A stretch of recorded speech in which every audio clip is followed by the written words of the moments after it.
महंगाई ने न सिर्फ आम शहरियों को परेशान किया है बल्कि ताजिर भी महंगाई से मुतासिर हुए हैं। जिस घर च हुण देखो औरत दी हुकूमत हुंदी है, वो घर तबाह हो जाता है।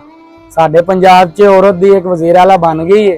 हुण वेखो अल्लाह खैर करे की बनदा है, कारोबार दे हालात की बनदे ने। अशिया खुर्दनोश की कीमतें बढ़ी तो नफा कम हुआ और कारोबार ठप होकर रह गए। ये हमारा बेबी गारमेंट्स का काम है। ये आपके सामने बाजार की सूरत हाल देख रहे हैं। हम खाली बैठे हैं, दुकान में कोई कस्टमर नहीं है। हम कस्टमर को देखते हैं, कस्टमर हमें देखते हैं। जो सूरत हाल बन चुकी है ना इस वक्त महंगाई की, क्या करे, कारोबार के हालात मजबूर, बिजली के बिल इतने, ये गवर्नमेंट कोई रद्द अमल नहीं दिखा रही हमें। अब क्या करें, मजबूरी के तहत बैठे हैं।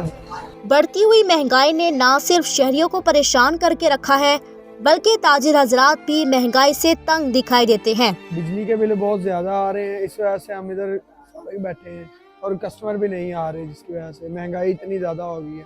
चीज़ों के रेट दिन ब दिन बढ़ते चले जा रहे हैं, तो आम आवाम और दुकानदार भी इस वजह से परेशान हैं।